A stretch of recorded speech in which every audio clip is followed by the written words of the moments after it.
Well, government officials actually made their way into flood-damaged parts of Nashville, Tennessee over the weekend, where the waters are still receding, but some locations, as you can tell from this aerial footage, still underwater. Now, the good news is up to $4 billion in assistance is available for those folks out that way, but it's still going to take some time for all this water to recede, and they're getting into their stormy period of the year now, and each an additional thunderstorm that moves through the area just further complicates things in that part of the country.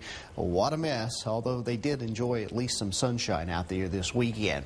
Now back at home, things, well, they're looking kind of windy for us. We're starting to see those wind speeds slowly pick up out there at the Sunport. South-southwest winds at 15 miles per hour. Temperature currently 60 degrees outside in Albuquerque, 51 Santa Fe, and 50 up in Farmington. Also showing 50 on the dial down in Roswell this morning. For the most part, though, we're continuing a warming trend. This got started yesterday on Mother's Day. It was a lovely day out there. That is until the wind started blowing in some parts of the state, but at least temperatures are expected to remain fairly mild out there. But you factor in the warmer temperatures with the windy conditions, and yes, red flag warnings have been hoisted again. They're in effect until 9 o'clock this evening for the entire northern half and eastern half of New Mexico, all but south central and southwestern parts of the state under this particular red flag warning for the high fire danger. Meanwhile, wind, well, it's going to whip just about everywhere. See these orange shades in the northeast, east central parts of the state, central New Mexico? That's a high wind warning. We could easily see wind gusts topping 60 miles per hour in these shaded areas,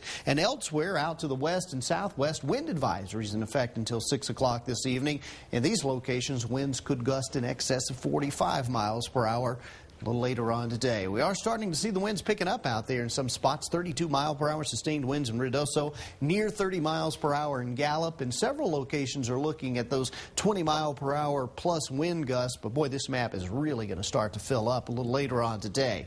Now, the parent storm, it's spinning around here across parts of northwestern Colorado, and it's way up there where we're going to find the moisture to generate any showers. It's down on the bottom side of the storm, though, where that wind is going to make its presence known. So we're getting ready for a windy day out there. Now, we do not have wind advisories in effect per se for the Four Corners, but it's still going to be breezy there with gusts as high as 35 miles per hour later today. Wind advisories, though, are in effect in the southwest, where winds could be gusting at 45 miles per hour plus.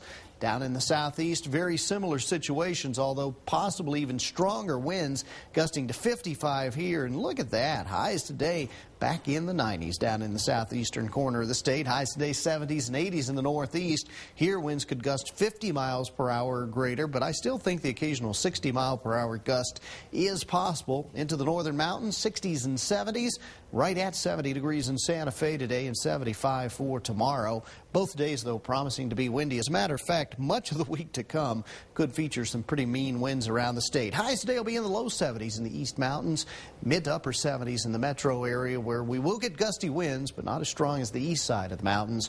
Meanwhile, a cooling trend towards later in the week, and by the weekend, believe it or not, we could see some rain.